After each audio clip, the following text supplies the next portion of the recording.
Well, welcome to another Friday night. We've been doing a series on some of the prisons that get created by complex trauma. And it's the coping styles that a child learns to survive that get kind of locked into the subconscious brain as a default setting, and you just continue to fall back into them as an adult, even though you know they're hurting you, they're hurting your relationships, they're hurting your children. But every time you go to change, something in you wants to change, but something in you resists changing. And it becomes a prison for you. And so today what I want to look at is one that you kind of can look at from two sides. So the one side is you're attracted to emotionally unavailable people. And secondly, you are always in relationships where you're emotionally deprived. And that's the life trap that I want to look at today, the prison that many people find themselves into. So it's a person who gets into a relationship and they find it very exciting at first, it's very intense, but then they find they gradually get dissatisfied with the relationship. Something's not meeting their needs, something's not satisfying them, they're not getting the love that they want, and so they move on to a new relationship, and it follows the same pattern over and over again. And so they get to a point where they conclude they're never going to get the love that they need, but they can't figure out why they keep picking people who are incapable of giving them the love that they need. So they don't realize that they are attracted to people who are emotionally unavailable. They don't realize that that's their relationship template deep down, that they continually pick people who are emotionally unavailable and they can't stop themselves. So that's the real problem, that there's this subconscious attraction to emotionally unavailable people, and once they feel that attraction, they can't stop themselves from giving into it, from pursuing that relationship, and it just keeps this whole cycle going over and over again. One of the things that I do when I teach seminars is I open it up for questions from the audience. And one question that I commonly get, and it's always after people begin to realize that they have this relationship template, that their normal is emotionally unavailable people, and that's now what they're attracted to, and they've gone through this cycle in relationships over and over again, and they all want to ask, how do you get it to stop? How do I change this? And they realize that once they see this template, once they see this prison, and it takes a while to see it, but once they see it, it's difficult to change it. It is a prison that's got lots of bars and security guards. It is very challenging. And so that's what I want to talk about today. You might be a person who, when you get in a relationship, you just give yourself emotionally to help others, but always find that people don't reciprocate it for you. So the other way to look at this is you are emotionally deprived. You go into relationships where you will be emotionally deprived. And so it's called the emotional deprivation life trap. And it refers to the fact that as a child, your normal was that your needs were not met consistently emotionally. So you didn't get the nurture, attachment, tenderness, openness, intimacy, being heard, being understood that you should have got. But that was your normal. You had parents who weren't emotionally available to you, parents who weren't able to meet your emotional needs properly. And that was your normal. And that created a template in your subconscious brain. You learned how to live with that. You learned how to kind of protect yourself in that. But it was your normal. It feels right. It feels okay. And so without even realizing it, what was your reality as a child, now as you move into adult life, that now is when you meet somebody who's emotionally unavailable, somebody that's not going to be able to be present to you and meet your emotional needs, something in you is attracted to that because it feels right. It feels familiar. It feels normal. You know what to do with that. If you meet somebody who is emotionally available, something in that feels wrong. Something in that feels scary. Something in that feels unsafe. So now safe people actually feel unsafe Unsaved people actually feel okay because you know what to do there. And so that's the challenge with this life trap, is that early in childhood, because of the relationships that you had growing up with emotionally unavailable people, that became your normal. And now you're attracted to it because it feels right.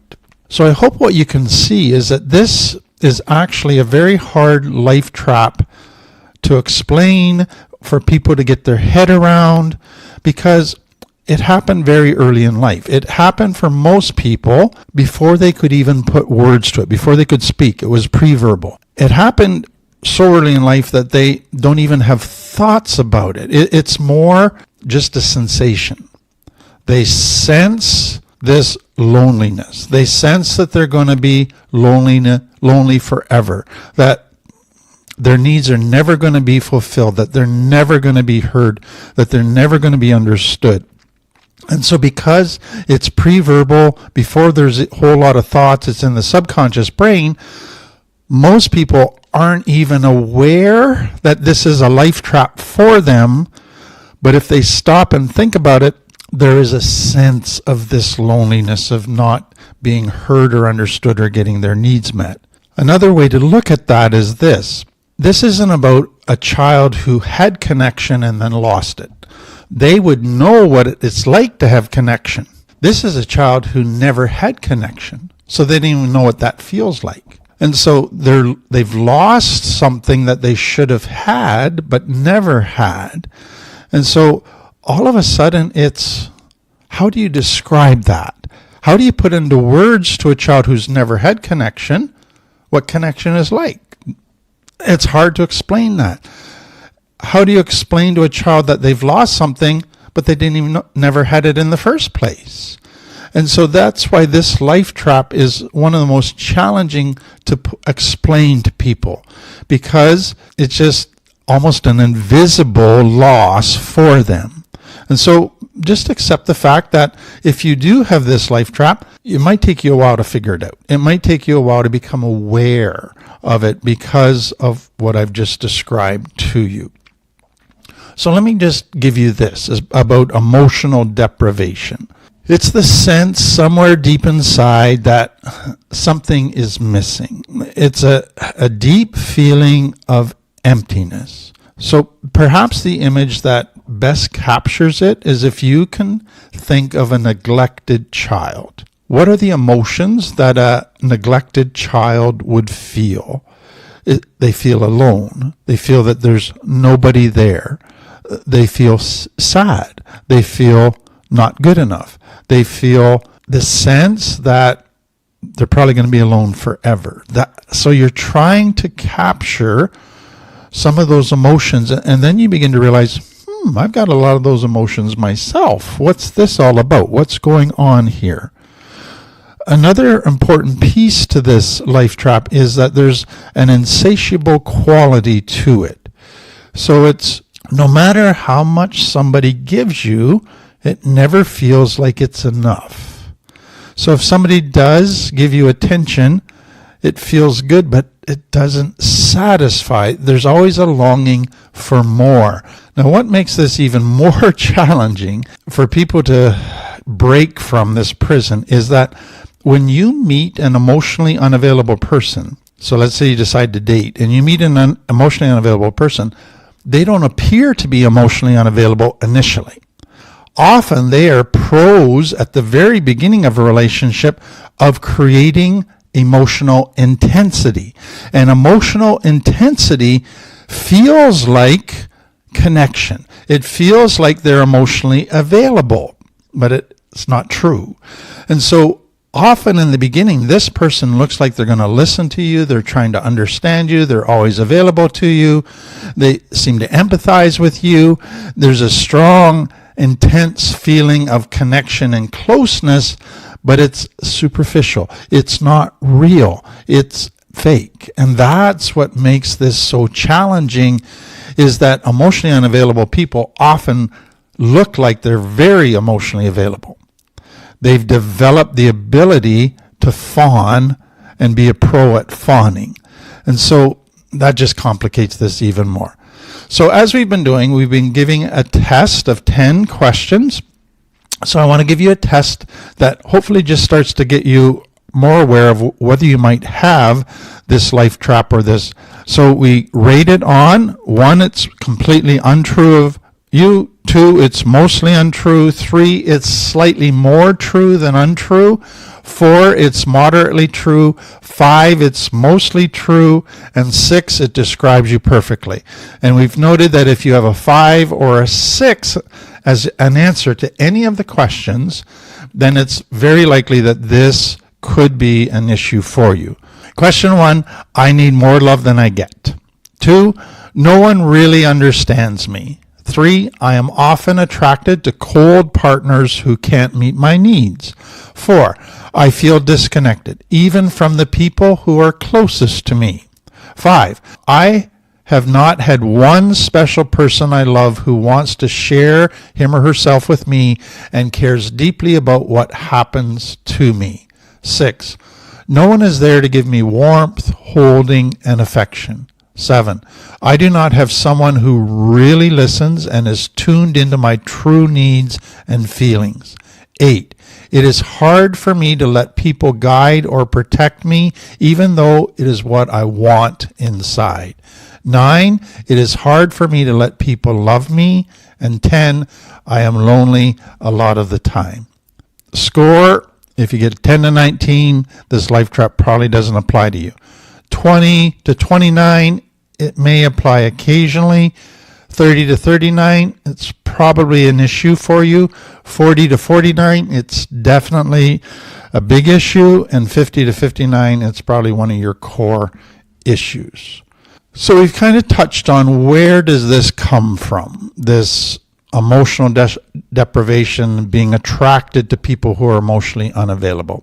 So that's what I want to dig into here. And I want to just kind of make a distinction of 3 different kinds of emotional deprivation. And each one focuses on a different aspect of what it means to love a person in meeting their emotional needs. So the first would be the deprivation of nurturance. So you grew up in a home where there wasn't much warmth or attention or physical affection. Your parents didn't hold you, hug you, rock you. They didn't comfort you, soothe you. They didn't spend a whole lot of time with you. You never got hugged. You never got kissed. That's that nurturance deprivation. The second one is the deprivation of empathy. So when you were in pain, you didn't get the empathy, the comfort that you need. So your parents didn't try to understand your pain. Your parents weren't in sync or attuned to your feelings. You didn't feel you could confide in your parents about your problems because of how they would respond. Your parents were really not that interested in what you had to say about stuff. They kind of got bored with that. If you were trying to discuss your feelings, they didn't want to talk about feelings. They changed the subject. And then you just felt you couldn't communicate about some subjects. And if you tried, you got told to grow up, to quit being a sissy, to toughen up. All of those kind of negative messages, or they just tried to instantly be happy, cheer you up. So there wasn't the empathy that you needed. And then the third type of deprivation is the deprivation of protection. They didn't provide protection for you physically, emotionally, but also they didn't provide guidance. They didn't provide direction for you. They weren't a rock that you could depend on when you were afraid. One thing I want you to be aware of as we get started with this is a lot of people, when they hear the word deprivation, they immediately get resistance in their brain. Goes, I wasn't emotionally deprived. I'm feeling resistant to accepting this as a life trap that I was emotionally deprived. And so what they tend to think is, because I wasn't physically deprived by my parents met all my physical needs really well, how could I be emotionally deprived? And so there's a resistance to go there. So what I want you to really be open to is to analyze the subtle forms of emotional neglect. And it's, again, many parents 20, 30, 40 years ago, parenting at that time was very much just focused on meeting the physical needs of a child. And that's what they felt they had to do to be good parents. And they did it. There wasn't an emphasis on meeting the emotional needs of a child. So it wasn't they were intentionally neglecting your emotional needs.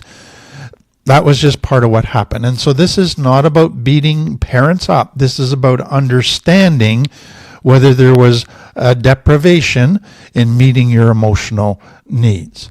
So here's some of the things that could have created emotional deprivation. You had a parent who was just very stoic, cold, unaffectionate. They just never wanted to touch you, hold you. They never rocked you as a child. That was part of your upbringing. Or you were a child who just you don't have any memories of ever feeling special, ever feeling valued, ever feeling like you were a delight to your parents, somebody who was precious to your parents. You just never felt that growing up. Or you had a parent, as you look back, that wasn't really attuned to your needs. They had difficulty kind of connecting to what was going on in your internal world. Or you had a parent who just was always busy and just never seemed to have enough time to give you 100% attention, to spend time with you, getting to know you, entering into your world. Or you had a parent who, when you were in pain, just didn't know how to soothe you or comfort you. They either wanted you to get over it, they got frustrated, they got impatient, they got angry, or they just shut down, left you to yourself. And so you had to learn to self-soothe because nobody was helping you learn to regulate your emotions and soothe them. Or you had parents who just kind of let you do whatever you wanted. They didn't provide adequate guidance or a sense of direction. There wasn't anybody there that you knew you could rely on if you were facing big decisions that needed some guidance. Or you had a parent who had chronic physical or emotional health problems. So they weren't capable of being there for you emotionally because they had too much of their own issues to deal with. Or you had parents who spoiled you. They just gave you everything you needed physically, but they weren't there for you emotionally, or they were too invested and meshed with you emotionally, trying to fix all of your emotions all the time. So they were over involved and didn't allow you to grow up, make mistakes, learn from consequences of failure. Many parents who they themselves have complex trauma have great difficulty being present to their children. They always are needing distractions. They're always needing to be busy. They're always preoccupied with doing something, watching TV, reading a book or the newspaper. And so they're physically present in the room, but they're just not emotionally there 100%. And when you talk to them, you can tell they're partly listening, but not totally listening. Another one is if you had narcissistic parents. They're just not capable of being there for you emotionally. Or if you had achievement-driven parents, parents who were all about accomplishing external milestones. Those parents probably weren't very good at being emotionally available because life to them wasn't about emotions, it was about activities and accomplishments. Then if you had parents who were very preoccupied with image, so it was all about how you looked to the public, those typically aren't going to be very good at being there emotionally for children. Then if you had parents who didn't allow certain emotions to be expressed in the home. So they saw anger as bad. They saw tears or sadness as weakness. And so you weren't allowed to express painful emotions. Then you are going to be emotionally deprived when it comes to those very important painful emotions and getting the help you need as a child. Many parents were trained that You have to get children to obey you. You have to get children to conform to the rules. So it was all about obedience, creating successful children who are going to get good jobs, make money, live well on their own. And so rules, discipline, it was all about that. Those parents often weren't very good then at meeting emotional needs because they weren't attuned to emotional needs. Their only concern was whether you were obeying or not. So again, I hope what you're seeing is if you had a parent like that, then your normal growing up was people not there for me emotionally, people not meeting my emotional needs. That became your normal. That in your subconscious brain was how it is. And you learned how to live with that. You learned to adjust to that, and that created a template in your subconscious brain. One of the other things that's so important to understand that comes out of this emotional deprivation is that the child develops a belief that the reason the parent isn't there for them is because something's wrong with them. They need to change. It's their fault.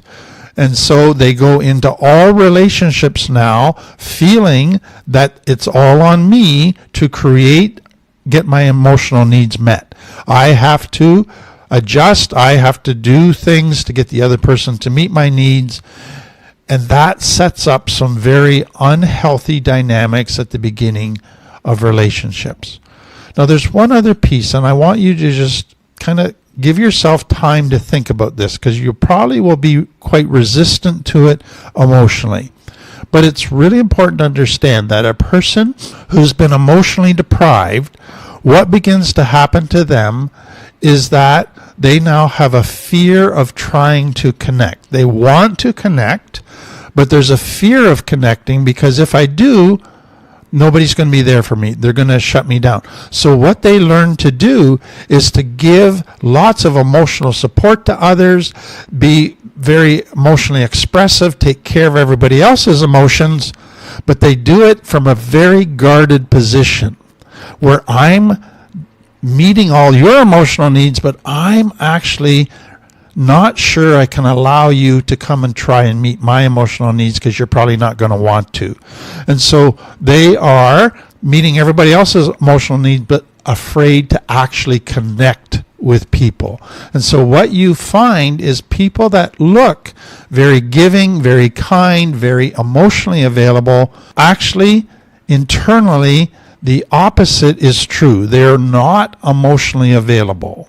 And so not only do they get attracted to emotionally unavailable people, they become an emotionally unavailable person, even though they're giving and taking care of everybody else's emotions. So that's so important to think about.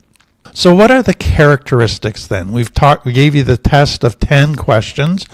Let's develop it further. What are the characteristics of a person who has been emotionally deprived as a child, who now probably is emotionally unavailable, even though they might not think they are, but they're attracted to emotionally unavailable people?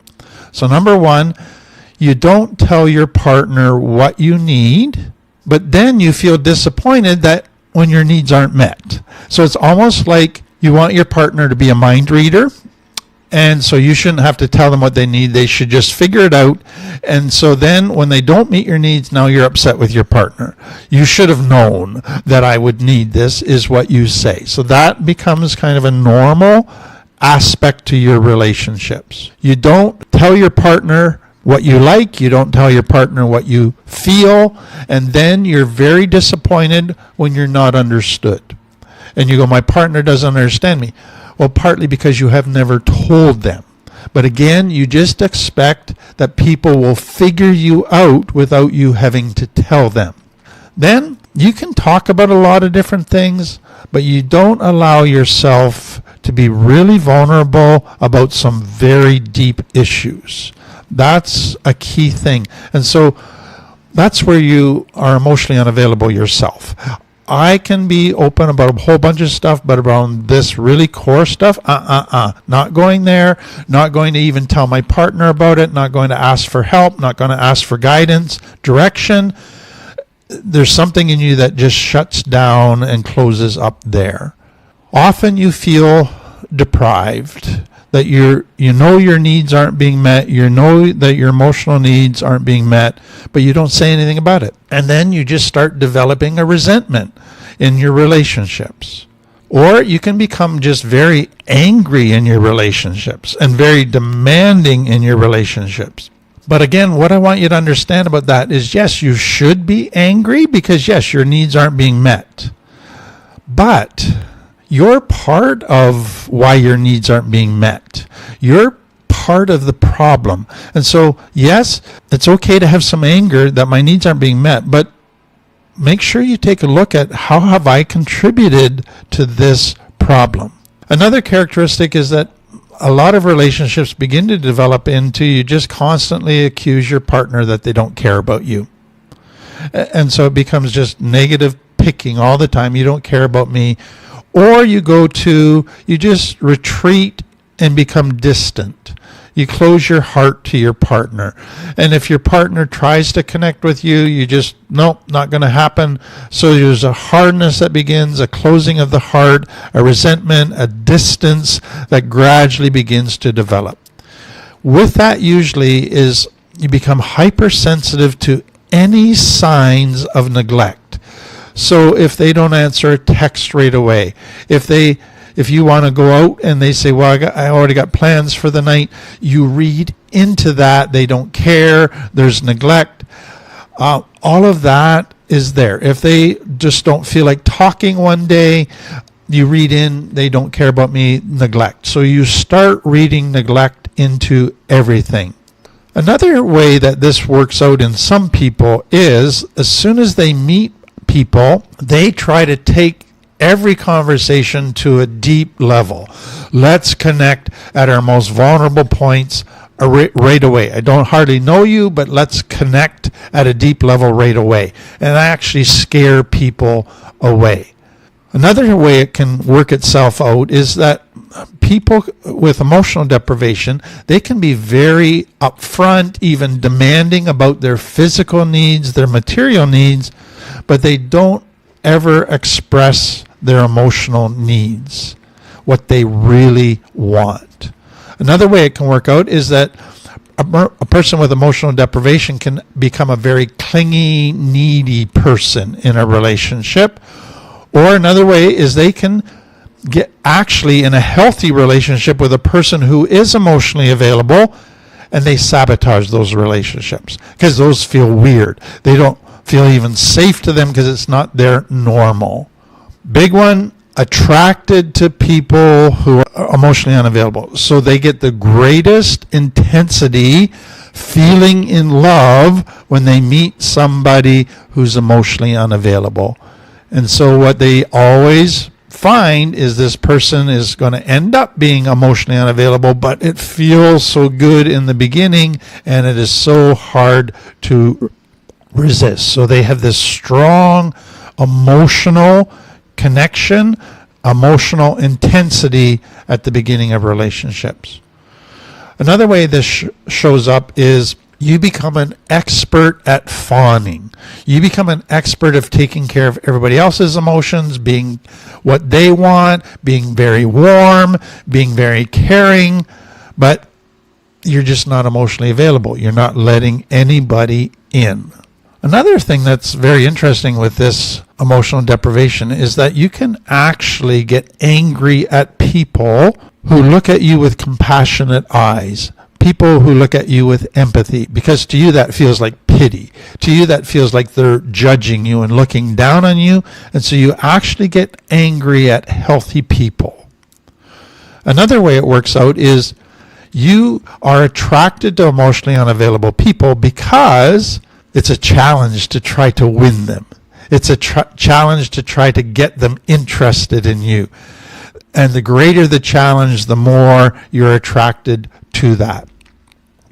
One other thing that I need to say is that some children could grow up in a home where you had a mother who was emotionally available, but a father who was very distant, a father who was very angry, a father who was very unnurturing. And so now when you begin to work out this life trap, what you might find is you have a whole lot of problems in connecting with a specific gender. but not problems in connecting with the other gender. And so it's realizing that this works itself out gender specific. And so just be aware of that. So often when we talk about these prisons, these life traps, the next place I go is to focus on the dangers you're going to have in recovery. I want to kind of hone that a little bit today and talk about dangers in recovery as you start building relationships. And so again, let me emphasize up front is that when you meet somebody, they probably initially are going to be very warm. They're going to appear very open. They're going to look like they're a pro at connection. They're going to look very emotionally available. But don't get fooled by that initially. It's going to take time to actually see if that's the truth about them or if that's fawning. So here's the warning signs that you're going to begin to see after a period of time if this person's care, connection, all of that is actually an act and not genuine. You're going to find that they're not really listening to you.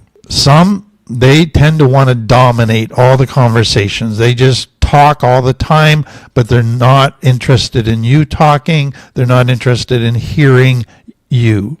Another one is, after a while, they just are very uncomfortable with touching. They don't want you to sit close to them, don't want hugs. They pull away from you as far as physical connection. And then you find that they're more and more sporadic in how available they are to you. They just make less time for you, have less interest in spending too much time with you. And then often when you're with them, they seem preoccupied, cold, aloof, that they're not really there. Some, you find that they start to need to control the conversation, control the topics that are discussed, control where the conversation goes. They just have to control it, and as you look at it, it's very superficial.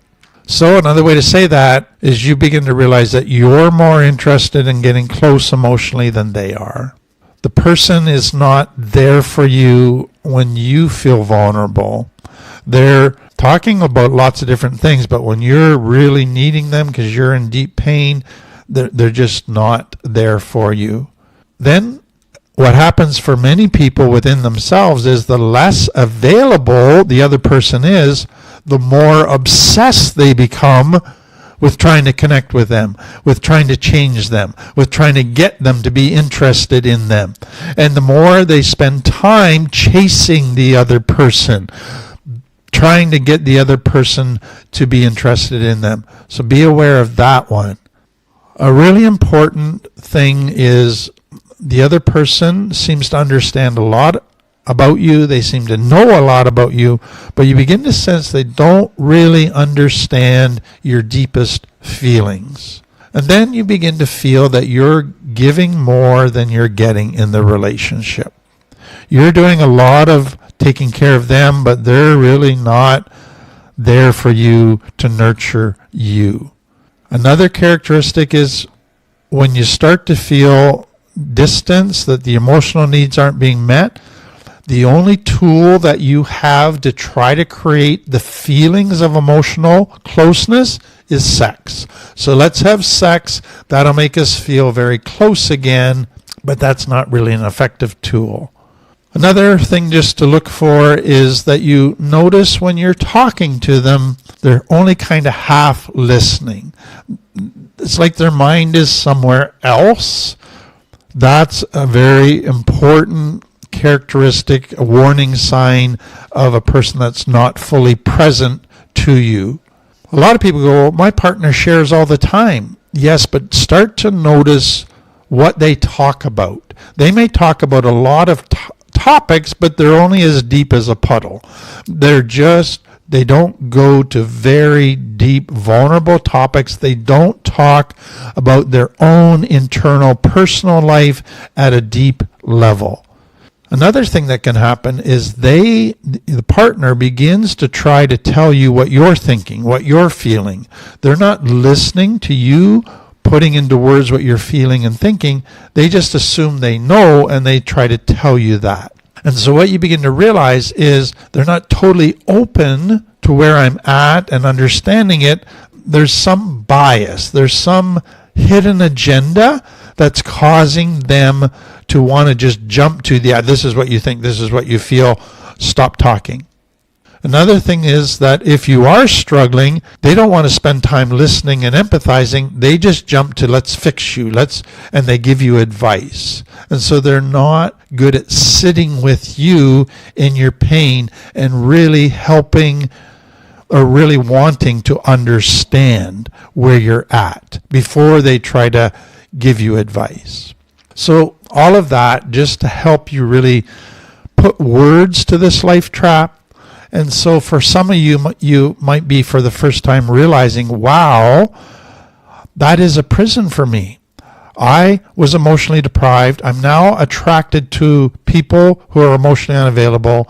And then there's a part of me that is actually emotionally unavailable myself. That's not good. That's not going to create any healthy relationships. That's going to damage my children. That's going to make me feel very alone and in unhealthy coping ways for the rest of my life that are hurting me and others. I don't like this. What do I need to do to change? So let's focus on the healing part. So begin again to really understand this life trap, but spend some time thinking about what little you felt like being emotionally deprived. Really start to capture the feelings that you had as a child. That becomes so important in just really filling out your understanding of this life trap. And then another thing is just really go back over all your relationships in the past and begin to spot the pattern, the emotional intensity, what seems like a person is emotionally available and then they're not, and the things you do to try to change them, manipulate them, get them interested, all of those things.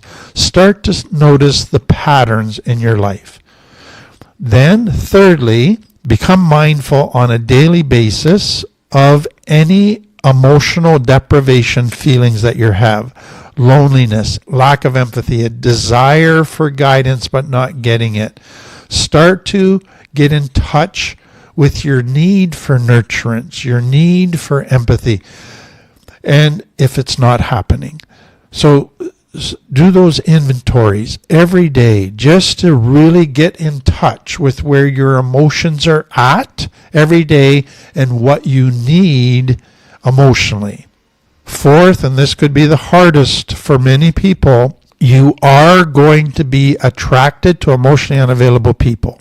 And you're going to be attracted with great intensity. It's going to create powerful feelings of being in love, chemistry that you want to feed, you want to pursue. Resist them. What is happening when you meet somebody that matches your template is it's triggering your limbic brain with oxytocin. And now your brain just wants more oxytocin, more oxytocin. You got to resist that, get out of your limbic brain, back into your cortex and go.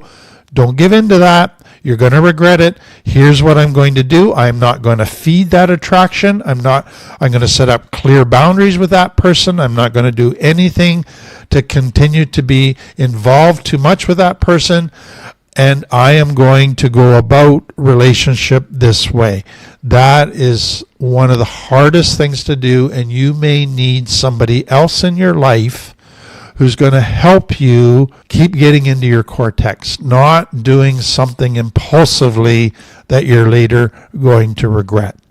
When you actually do meet a person, so what I want you to understand is you got to work on yourself first. You got to learn to meet your own emotional needs before you're going to be capable of a relationship.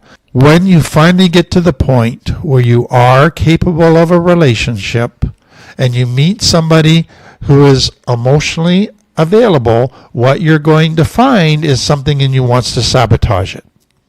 So your limbic brain is going, this feels weird, this feels wrong, this feels unsafe. Resist the urge to sabotage. Give it a chance. Ask for what you want. Put your needs out there in a relationship. Learn to stand up for yourself from day one and talk about what you need from day one.